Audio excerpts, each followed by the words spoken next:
Mesdames et messieurs, bonjour. Aujourd'hui, nous allons parler de citoyenneté.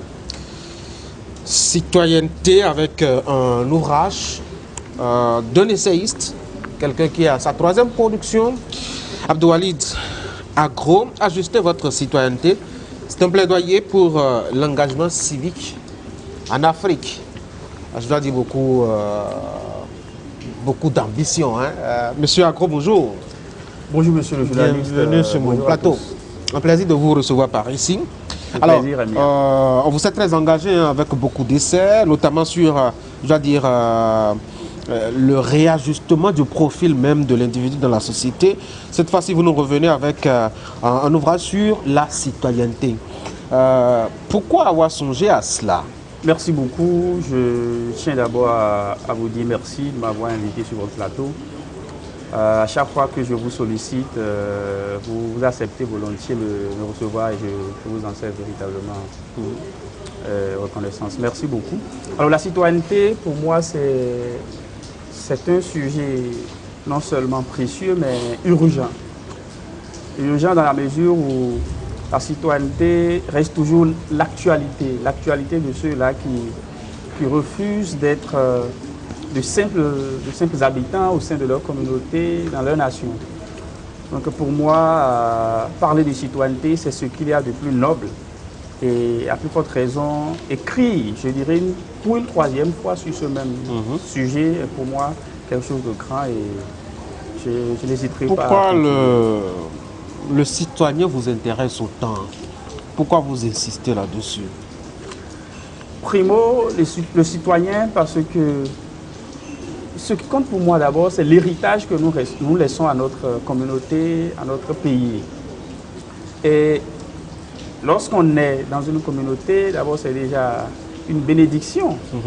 Et le minimum que l'on doit à cette communauté-là en retour, c'est de bâtir quelque chose de grand qui va rester au-delà de sa génération, au-delà des âges.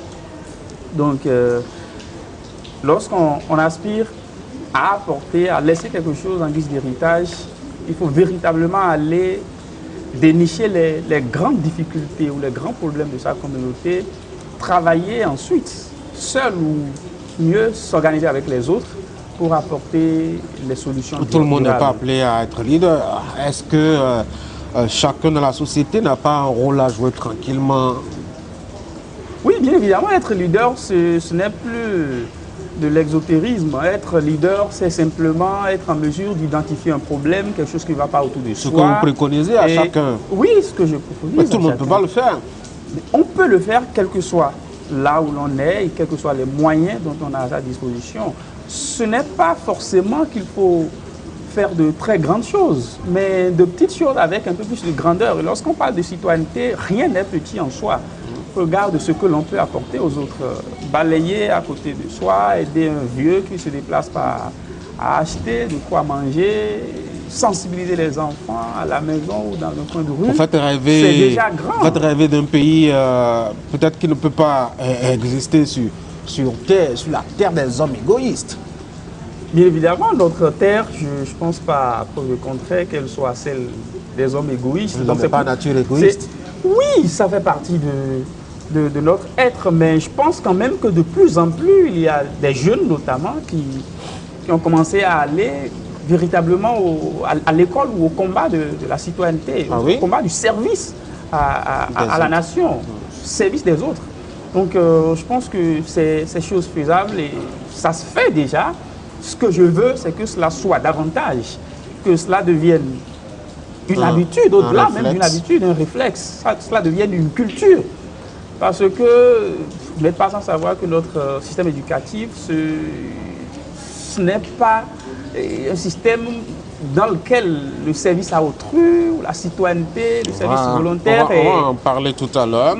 Je voudrais comprendre un peu comment est-ce que vous appréhendez la notion de citoyen. C'est qui le citoyen chez vous, ou de votre point de vue? Le citoyen, pour moi, c'est cet individu-là, c'est cet habitant-là qui, dans sa communauté ou dans sa société, a la sensibilité ou le devoir de s'interroger sur ce qu'il apporte en premier à cette communauté-là, à ceux qui sont autour de lui, à son environnement. plutôt d'abord que de chercher à s'outiller à son environnement ou à sa communauté. Donc, le citoyen, c'est un thème clair. Celui-là qui sera disponible pour les autres. Qui serait disponible pour les autres, qui en a la conscience. Mais avec la pression sociale, avec le monde qui change, qui bouge, avec cette colonisation, je dois dire, culturelle, avec autant de choses que nous voyons soit à la télé ou sur Internet, etc. Les jeunes n'ont plus la tête forcément à servir les autres. Il faut bien répondre à ses propres besoins, c'est urgent. Oui, nos propres besoins, c'est forcément ce qui vient en premier. Parce que si vous n'êtes pas capable de vous aider, ce n'est pas évident que vous soyez à même d'aider les autres. Donc, de ce point de vue, je suis entièrement d'accord, mais j'estime quand même que non seulement l'évolution ou la révolution des choses nous fait voyager au détour d'un certain nombre de cultures, d'ailleurs notamment. Mais je pense qu'ailleurs également, il y a cette culture-là. Quand je prends l'Europe, quand je prends les Amériques, notamment les États-Unis, il y a la culture du service à autrui, le don de soi à autrui. Donc, là-bas, tout le monde n'est pas disponible pour les autres. Hein. C'est une culture d'individualisme et d'indifférence notoire, maladive à la limite. On voit des gens qui ne peuvent même pas se dire bonjour dans la rue. Oui, ça peut arriver, mais la culture du service à autrui, je pense qu'elle reste toujours fortement ancrée dans le monde occidental. Et je voudrais quand même que cela soit ici. Et c'est possible, ça se fait. Ce que je veux, c'est que ça soit davantage dans nos habitudes. Et c'est avec un livre que ça peut arriver? Bien évidemment, puisqu'il faut faire passer le message. Il faut communiquer autour, il faut sensibiliser. Et moi, ma manière la plus pressante, la plus efficace pour pouvoir faire passer mon message, c'est d'abord l'écriture. Donc, ma première plume, non, je refuse. C'est une indignation, amener les gens à s'indigner de leur situation. Et le rêve béninois, mon deuxième essai, mon deuxième ouvrage, c'est le devenir du pays tel que je l'envisage et tel que je pense qu'on peut travailler pour le garantir. Et ceci également, c'est la citoyenneté pure. Donc je pense que le livre, pour moi, c'est un moyen efficace pour faire passer son message. Comment est-ce qu'on peut fabriquer en griffe le citoyen dont vous rêvez à votre façon? C'est l'éducation, c'est la sensibilisation et surtout la formation. Puisque moi, je suis désormais beaucoup dans la formation citoyenne. Comment est-ce qu'on va à la rencontre des plus jeunes, à leur inculquer la notion de la conscience citoyenne, le devoir du service à autrui, le devoir de la transformation positive de sa communauté. Donc, j'utilise ces leviers-là désormais, en dehors de l'écriture, pour pouvoir amener les ce que vous décrivez, ça paraît presque irréalisable parce que nous avons un contexte qui ne s'y prête plus du tout, une école qui ne répond pas convenablement, je dois dire, à cet objectif à long terme.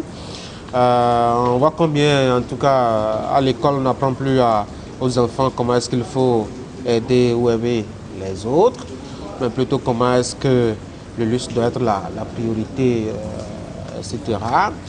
Les parents qui doivent éduquer aussi les enfants n'ont plus beaucoup de temps pour rester à la maison et les passer avec leurs enfants.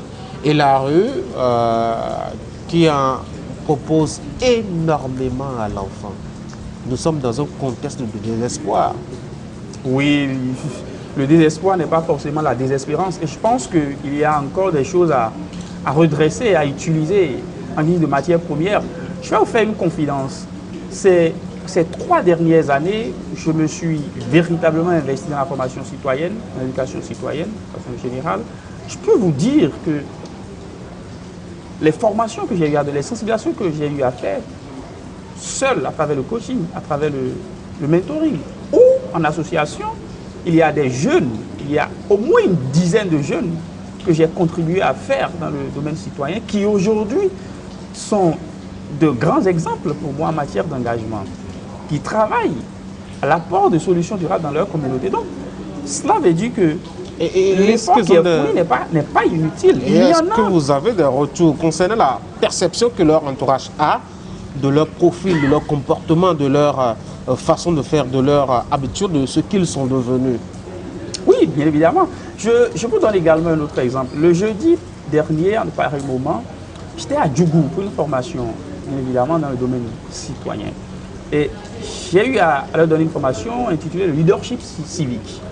C'est comment on s'organise dans sa communauté avec les autres, aller chercher les solutions aux problèmes qui sont ceux de sa communauté. Et j'avoue que à l'issue de la formation, ce sont des jeunes, des enfants de première. C'est un projet financé par des partenaires techniques. Et j'ai été consultant, formateur sur ce projet-là. Et j'avoue que la transformation subite qu'il y a eu à l'issue de la formation, je le sais. Et déjà, ils ont commencé à prendre des initiatives. Et pour la plupart du temps, c'est le cas. Lorsque les gens ont l'information, lorsqu'ils ont la formation, l'éducation, c'est plus facile. Parce que je vous disais tout à l'heure, et dans mon propos introductif, que notre système éducatif n'est pas vraiment bâti de façon formelle sur l'engagement citoyen, sur le service à autrui. Je pense que c'est la première catastrophe. Et si on parvient déjà à aller à la rencontre des enfants et très tôt on leur inculque le devoir de servir les autres, le bonheur de servir sa communauté, je pense que les lits vont véritablement bouger. Oui. Vous pensez que la panacée, c'est l'école, vous pensez? Puisque l'enfant passe plus de temps à l'école aujourd'hui, même quand il rentre, encore s'il a un téléphone intelligent à sa disposition, ouais, il est toujours à l'école, il est toujours avec ses copains, ses copines en ligne. Donc je pense quand même qu'on peut utiliser, on peut en faire de véritables académies, nos écoles aujourd'hui. Moi j'ai une question pour vous à ce niveau concernant justement le rôle que doit jouer l'école pour la reconstruction du citoyen dont vous rêvez. Première question, quand on voit aujourd'hui un peu l'état dans lequel les pays africains sont, en partie la responsabilité incombe, doit-on dire, aux citoyens et en premier aux dirigeants. Gabégie, détournement, mauvaise gouvernance, corruption et tout ce que vous voyez. Alors qu'hier, l'école s'est beaucoup plus attardée à apprendre aux apprenants d'hier à mieux s'aider et à mieux aimer leur pays que l'école d'aujourd'hui. Alors que les mauvais exemples aujourd'hui et à la tête de nos États, ce sont justement ces citoyens-là.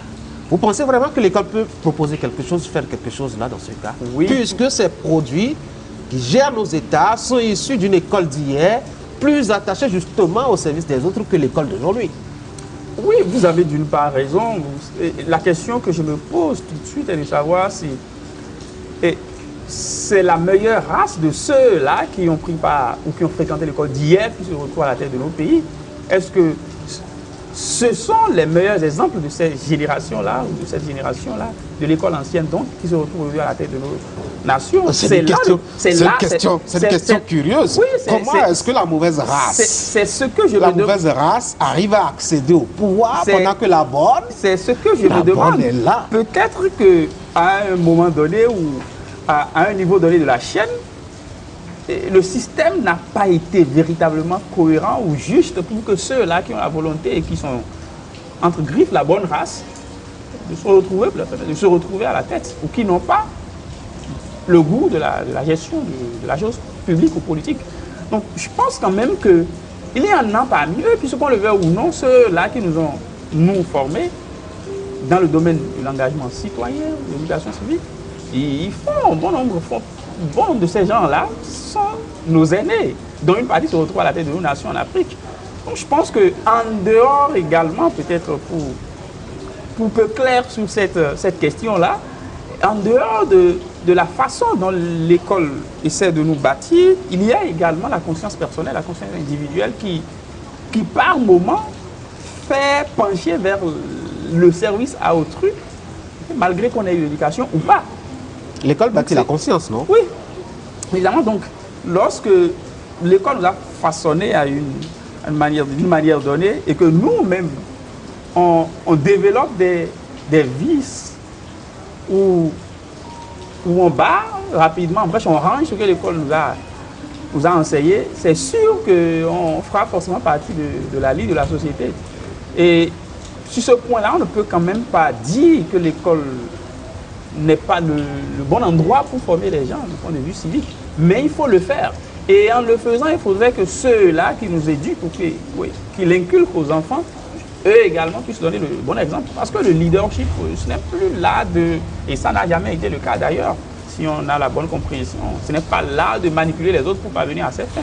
mais plutôt là de servir les autres pour créer un bonheur plus grand que soi. Alors toujours l'école, hein, vous voyez, aujourd'hui, les gens se plaisent à dire que l'école, fondamentalement, ne répond pas, en tout cas quand on l'a faite, ne répond plus véritablement au profil, enfin de vous, d'autant plus des éléments qu'il vous faut pour devenir un homme et devenir vous-même, de sorte à ce que l'école est reléguée au second plan. Et il y a même certains qui abandonnent l'école tout de suite pour mieux réussir d'ailleurs dans leur vie. Mieux, en griffe, réussir dans leur vie. Dans ce contexte, l'école va jouer un grand rôle. Hein. Qu'est-ce qu'il faut réajuster alors à l'école? Continuer à enseigner le civisme comme en 1970 ou en 1950, ou continuer à faire réciter des leçons de morale à des grands garçons. Comment est-ce qu'on façonne? Comment l'école arrive-t-elle à répondre justement à ce défi qui est devant elle? L'école enseigne, l'école a enseigné, peut-être et continue de le faire pour ce qui est de la question citoyenne, mais il faut adjoindre à tout ça la pratique. Parce que vous n'êtes pas, vous savez également que nos écoles sont essentiellement théoriques. C'est vrai qu'on nous enseigne, on va peut-être nous enseigner la gestion de projets communautaires par exemple à l'école. Mais est-ce que l'école là, cette école qui nous enseigne, est-ce que cette école là nous oblige à prendre des initiatives tout de suite, à réunir les populations ou à réunir sa communauté, à organiser des projets en bonne et due forme en matière de citoyenneté tout de suite et à sortir les résultats? C'est ça que l'école ne fait pas et je pense que ça pose un grand problème. Donc la théorie, ça ne fait pas forcément défaut. Mais c'est comment on allie la pratique, comment est-ce qu'on s'assure que ce qu'on a reçu à l'école, comment l'école elle-même s'organise pour que ce qu'elle enseigne puisse être mis en pratique. C'est là le problème aujourd'hui, à ce que je puis dire. Vous nous amenez, vous demandez à vos lecteurs de se demander, non pas ce qu'ils gagnent des autres, ou de l'État, ou de la nation, mais ce qu'eux, ils peuvent apporter justement à leur pays. C'est une citation d'un ancien président américain. Kennedy. Mais à quoi bon se poser ce genre de questions face à un pays qui ne vous apporte rien? C'est ça qui fait le désespoir des jeunes. Quel pays ne nous apporte rien? Oui, mais vous les voyez par milliers braver les vagues houleuses de la mer pour aller voir ailleurs. Première des choses à dire, la réussite, c'est une notion essentiellement individuelle et personnelle. Et quel que soit là où l'on est, quel que soit ce qu'on a, on peut toujours apporter quelque chose. Pour ne pas paraphraser un autre président américain, cette fois-ci Theodore Roosevelt, on a toujours quelque chose à apporter lorsqu'on est dans une communauté, dans une société. Et on ne peut pas tout de suite dire, quel que soit là où l'on se retrouve sur cette terre, mieux en Afrique, que son pays n'apporte rien. Nos pays apportent. Peut-être que ce n'est pas suffisant. Ou peut-être la manière d'apporter, c'est ça qui dérange parfois. Donc je pense que lorsque tu es quelque part, tu as une nationalité, le pays assure la sécurité de ses frontières, peut-être ta sécurité également. Tu te déplaces, tu vas, tu reviens. C'est déjà quelque chose. Pour commencer c'est déjà un bon début pour commencer à son tour à s'interroger sur ce que l'on va apporter. Lorsqu'on prend la santé, l'éducation, la sécurité alimentaire, la justice, la paix, et j'en passe, il y a énormément de chantiers.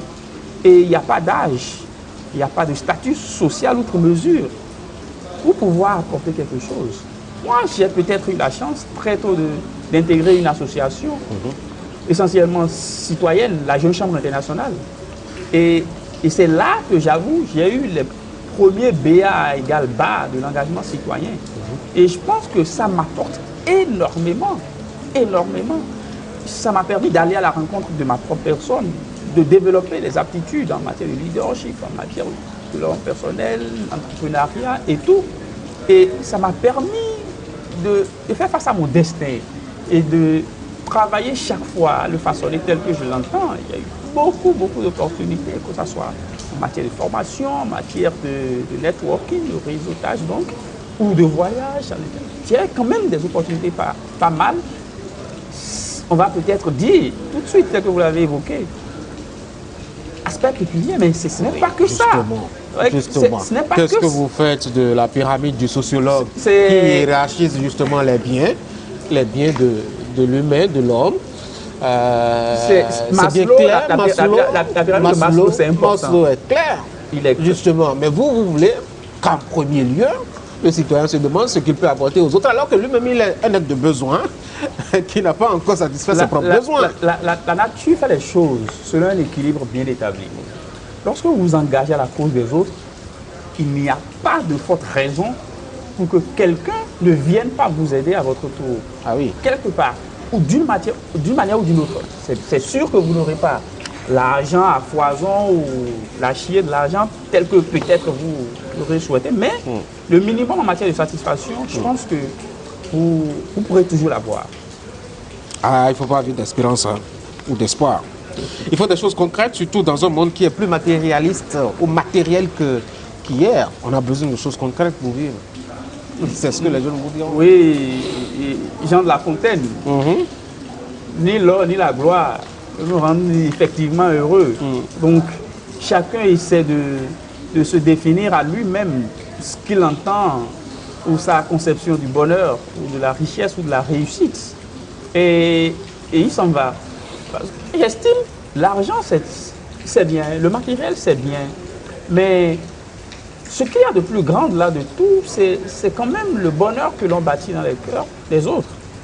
Et je pense que c'est ce à quoi nous devons nous éduquer aujourd'hui et éduquer la génération qui vient, la génération qui est là, la montante. Le bonheur de servir, le bonheur de créer quelque chose de grand pour l'avenir, pour les générations de l'avenir. On doit se l'inculquer. Je pense quand même que, au-delà des autres considérations, j'aime souvent dire aux amis leaders que, à côté du leadership, il faut le moneyship. Il faut le moneyship pour soutenir le leadership. Mais d'une manière ou d'une autre, lorsque vous êtes résolument engagé au service des autres, il n'y a pas de raison que le moneyship ne vienne pas à sa manière vous soutenir. Vous êtes si sûr?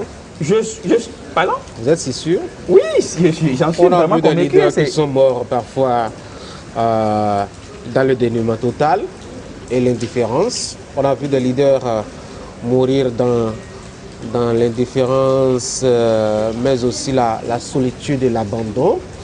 Et un ancien président du Bénin disait qu'il vaut mieux vivre que de mourir en héros.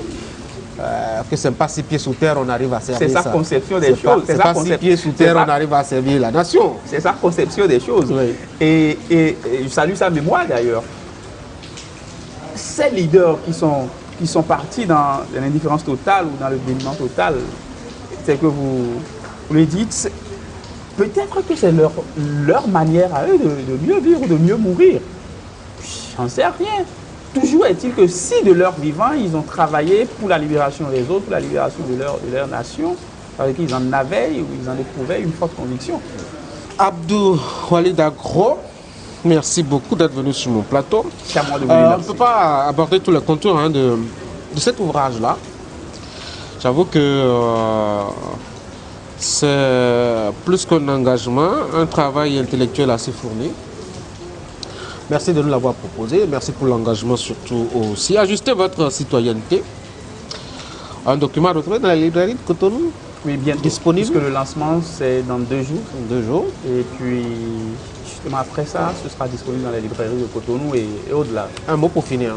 Ce livre, je l'ai dédié aux Africains notamment qui préfèrent le bonheur de servir au devoir de réclamer. Donc c'est à cette couche de la société africaine, de la communauté africaine que j'ai lu cet ouvrage. Et j'appelle les autres qui n'ont pas encore compris, qui n'ont pas encore la culture, la sensibilité du don de soi, du service à autrui, bien vouloir le faire, commencer à le faire. Il y a autant de problèmes autour de nous et c'est d'abord nous la solution. Et le reste pourra venir. Et autant d'honneur, vous dites, hein, oui, à servir les autres. Enfin, j'espère bien. Merci encore une fois d'être passé. Merci. Bonne chance à vous. Mesdames et messieurs, merci d'avoir été là. C'est le week-end, profitez-en, restez fidèles au programme de Canal 3 PD. Je vais vous dire au revoir, on va se retrouver samedi prochain quand il sonnera à 11h. D'ici là, portez-vous bien.